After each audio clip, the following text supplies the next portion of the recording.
O que acontece com o seu corpo quando você para de comer depois das 18 horas?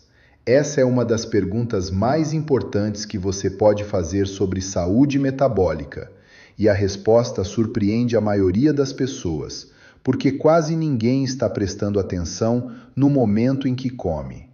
A maior parte da atenção vai para o que está no prato, para a qualidade dos ingredientes, para os macronutrientes, para o que deve ou não entrar na dieta. Pouca atenção vai para quando o prato é servido, e esse é um erro com consequências reais e documentadas. Você pode comer alimentos integrais, evitar açúcar, evitar ultraprocessados, montar refeições nutricionalmente impecáveis e ainda assim comprometer seu metabolismo todas as noites se estiver comendo na hora errada. O alimento não é apenas combustível, é um sinal de tempo enviado ao sistema circadiano do organismo. Cada vez que você come, você envia uma mensagem fisiológica ao seu corpo. Durante o dia, essa mensagem diz: está claro, fique alerta, processe energia, mantenha os sistemas ativos. À noite, o organismo está esperando uma mensagem diferente. E quando ela não chega, quando a alimentação continua depois que deveria ter parado, o sistema de reparo não consegue iniciar seu trabalho. O que o corpo faz à noite? Durante o dia, comer sinaliza ao organismo que é hora de estar alerta, processar energia e manter os sistemas ativos. À noite, o corpo foi projetado para receber um sinal diferente, hora de reparar. Quando você come tarde, interrompe esse processo antes mesmo que ele comece. O mecanismo central aqui é a autofagia. Autofagia é o processo pelo qual o organismo realiza uma limpeza celular profunda, identificando mitocôndrias danificadas, proteínas defeituosas e detritos celulares acumulados, e os reciclando ou eliminando. Esse processo está diretamente ligado à prevenção de doenças crônicas, ao controle da inflamação sistêmica e ao ritmo do envelhecimento celular. A importância da autofagia para a saúde humana é tão bem estabelecida que o descobrimento de seus mecanismos moleculares rendeu o Prêmio Nobel de Fisiologia ou Medicina em 2016. Mitocôndrias danificadas estão no centro de praticamente toda doença crônica conhecida: diabetes tipo 2, doenças cardiovasculares, condições neurodegenerativas e distúrbios metabólicos em geral. Quando a autofagia funciona bem, o organismo remove continuamente esse material disfuncional antes que ele se acumule e cause dano sistêmico. O problema é que a autofagia só é ativada quando os níveis de insulina estão baixos. E toda vez que você come, independente do que seja, de uma salada a uma colher de mel, você eleva a insulina. Isso significa que enquanto houver alimento sendo processado, a autofagia está bloqueada. Comer tarde à noite não apenas atrasa o início desse processo de limpeza. Em muitos casos, impede que ele aconteça com profundidade suficiente antes que a próxima refeição do dia seguinte o interrompa novamente. O organismo passa semanas, meses e anos sem completar os ciclos de manutenção para os quais foi projetado. A janela entre o jantar e o café da manhã é o período mais valioso para a recuperação celular. Protegê-la consistentemente é uma das decisões de maior impacto que você pode tomar para a saúde de longo prazo, e não exige nenhum suplemento, nenhum equipamento e nenhum gasto financeiro. O impacto no sono e na melatonina. Comer tarde à noite não apenas bloqueia a autofagia, também compromete diretamente a qualidade do sono, e faz isso por mais de uma via. A melatonina é o hormônio responsável por sinalizar ao organismo que é hora de dormir. Sua produção começa a subir naturalmente com a redução da luminosidade ao entardecer. O problema é que o sistema digestivo e o sistema de regulação do sono compartilham vias hormonais. Quando você come tarde, o corpo precisa manter processos digestivos ativos, e isso compete diretamente com a preparação fisiológica para o sono. O resultado é dificuldade para adormecer, sono mais superficial e despertares noturnos mais frequentes. Há também o efeito mecânico. Deitar com o estômago ainda em digestão ativa aumenta significativamente a probabilidade de refluxo ácido e desconforto abdominal. Esses sinais físicos perturbam os ciclos do sono, mesmo quando a pessoa consegue adormecer.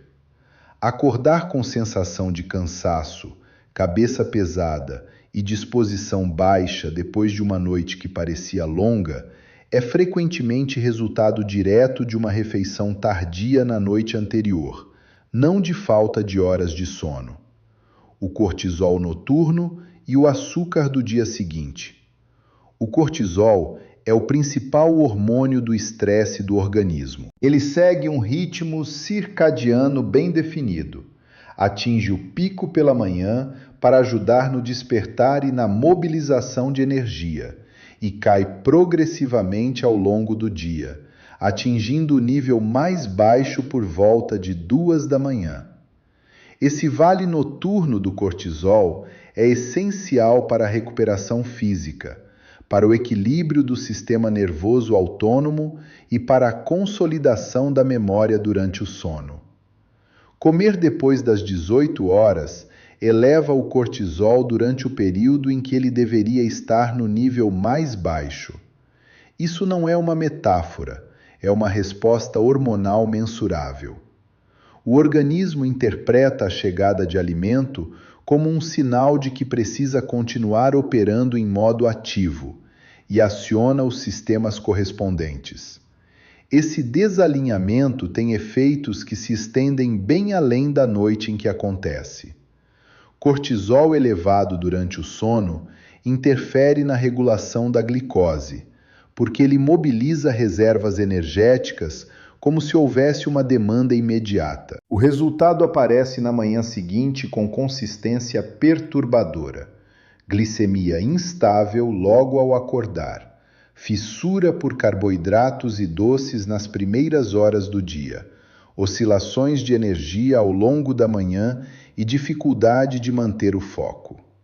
Quando pessoas com problemas persistentes de controle glicêmico ou compulsão por doces pela manhã descrevem sua rotina alimentar em detalhe, o padrão de alimentação noturna aparece de forma consistente.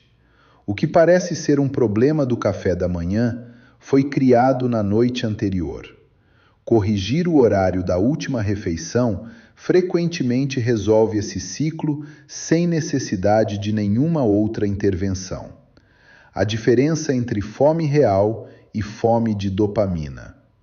Um ponto que a maioria das pessoas não reconhece, a vontade de comer tarde à noite quase nunca é fome. É um fenômeno completamente diferente, controlado por um mecanismo completamente diferente. A dopamina é o neurotransmissor do sistema de recompensa. Ela não sinaliza necessidade calórica, ela sinaliza desejo e antecipação de prazer. Quando você está estressado, entediado, cansado ou em modo de descompressão depois de um dia longo, o sistema dopaminérgico se ativa e cria impulsos de busca por recompensa imediata. Comida, especialmente alimentos com alta palatabilidade, doces, salgados, crocantes, ativa esse sistema com eficiência alta e resposta rápida. O sinal que você interpreta como preciso comer alguma coisa às 21 horas, mesmo tendo jantado bem há 2 horas, não é fome biológica. É o sistema de dopamina buscando alívio imediato para o desconforto emocional do momento. o estresse acumulado do dia, o cansaço, a transição entre a atividade e o descanso. Esse é um mecanismo neurológico bem documentado, não uma falha de disciplina ou ausência de força de vontade. Tratá-lo como um problema de caráter é tanto injusto quanto ineficaz. Entender essa distinção é o primeiro passo para lidar com ela de forma eficaz. Tentar resistir ao impulso de comer tarde apenas pela força de vontade é uma batalha que o sistema de dopamina vence na maioria das vezes, porque ele opera em circuitos mais rápidos e mais primitivos do que o raciocínio consciente. A estratégia eficaz não é resistir dentro do mesmo ambiente, é remover as condições que tornam o comportamento fácil e automático. Outro sinal que confirma que se trata de fome de dopamina. Observe o que você quer comer. Quando a vontade de comer tarde aparece, raramente é proteína magra, vegetais ou ovos. É sempre algo doce, salgado, crocante ou cremoso. Isso não é coincidência. São exatamente os perfis sensoriais que ativam os circuitos de recompensa com maior intensidade e velocidade. Como quebrar o hábito de comer tarde? A estratégia mais eficaz não é mental, é ambiental. Mudar o ambiente onde o comportamento acontece é consistentemente mais eficaz do que tentar mudar o comportamento pela força de vontade dentro do mesmo ambiente. Isso está bem documentado na ciência comportamental e faz sentido intuitivo. Ninguém tem energia infinita para tomar boas decisões ao final de um dia longo. O ambiente precisa trabalhar a seu favor, não contra você. O primeiro passo é eliminar da vista e do alcance fácil todos os alimentos que você consome tarde à noite. Isso significa que salgadinhos, biscoitos, chocolates, frutas secas, nuts em pote aberto e qualquer coisa que você costuma pegar sem pensar não podem estar visíveis ou de fácil acesso depois do jantar. Se houver outras pessoas na casa que não vão aderir a essa mudança, a solução é colocar esses alimentos em locais de acesso mais difícil, prateleiras altas, gavetas fechadas, no fundo do armário, até mesmo em outro cômodo. O objetivo é acrescentar fricção entre você e o alimento. Quanto mais passos forem necessários para acessá-lo, menor a probabilidade de um impulso dopaminérgico vencer o momento de hesitação. O segundo passo é criar um ritual claro de encerramento da alimentação. Fechar fisicamente a cozinha, apagar as luzes, colocar um marcador visível como um post-it na geladeira ou no armário. Virar o prato do jantar de cabeça para baixo cria sinais ambientais que reforçam o encerramento do ciclo alimentar do dia. Escovar os dentes logo após o jantar serve ao mesmo propósito. É um marcador comportamental que sinaliza ao cérebro que a alimentação acabou, e o frescor mentolado cria uma barreira sensorial adicional que reduz o apetite de forma imediata e prática. O terceiro passo é revisar o que entra em casa. A maioria dos alimentos consumidos compulsivamente à noite foram comprados conscientemente no supermercado, às vezes com boas intenções. Só vou comer um pouco. A solução começa antes mesmo de chegar à cozinha. Ir às compras com lista definida e específica. Focar nos produtos do perímetro do supermercado, onde ficam os alimentos frescos, proteínas, laticínios e vegetais, e evitar os corredores centrais, onde estão os ultraprocessados. Se o alimento problemático não entrou em casa, ele simplesmente não vai estar disponível às 21 horas. A maioria dos alimentos ultraprocessados é desenvolvida com uma combinação de 3 componentes que maximizam a resposta dopaminérgica: açúcar, amido refinado e óleos de sementes industriais. Essa combinação não é acidental. É o resultado de décadas de pesquisa e engenharia de palatabilidade voltada especificamente para criar padrões de consumo compulsivo e repetitivo. Não é uma questão de fraqueza individual ceder a esses produtos. É uma questão de exposição a estímulos projetados para superar os mecanismos naturais de saciedade e autocontrole. O que acontece quando você mantém o jejum noturno? Quando você para de comer depois das 18 horas e mantém essa janela até o café da manhã do dia seguinte, uma série de processos se encadeiam de forma coordenada e progressiva. Nas primeiras horas após o jantar, a insulina cai à medida que o último alimento é processado. Com a queda da insulina, o organismo começa a transitar do modo de armazenamento para o modo de utilização das reservas energéticas.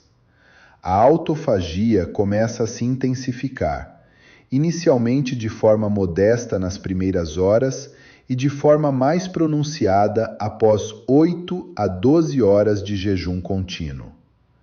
Durante o sono, com a autofagia ativa e o cortisol no nível adequado para o período noturno, o organismo realiza reparos celulares que não consegue completar quando está em estado digestivo.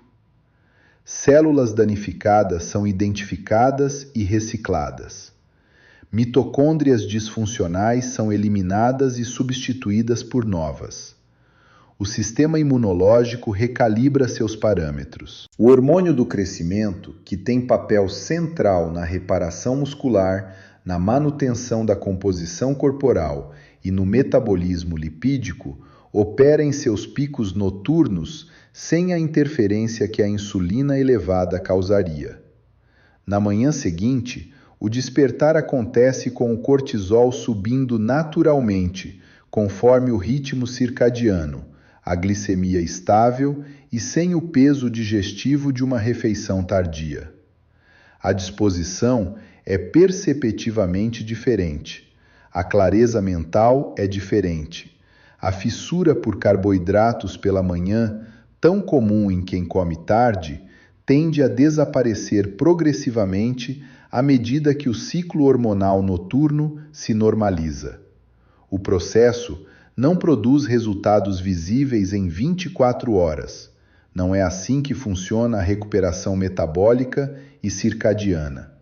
Mas após 2 a 3 semanas de consistência, a maioria das pessoas relata mudanças claras no padrão de sono, na disposição matinal, no controle do apetite ao longo do dia, na redução do inchaço abdominal e na estabilidade do humor. Esses são os sinais concretos de que o organismo está operando no ritmo para o qual foi biologicamente projetado. A janela entre o jantar e o café da manhã não é um período vazio, é o período mais ativo de manutenção do organismo. Protegê-la de forma consistente é uma das intervenções de menor custo e maior impacto disponíveis para a saúde metabólica, a qualidade do sono e o controle da inflamação crônica. Não exige suplementos, equipamentos, nem investimento financeiro.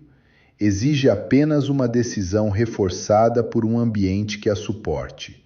Encerrar a alimentação quando o dia encerra e deixar o organismo fazer o trabalho que só ele pode fazer enquanto você dorme.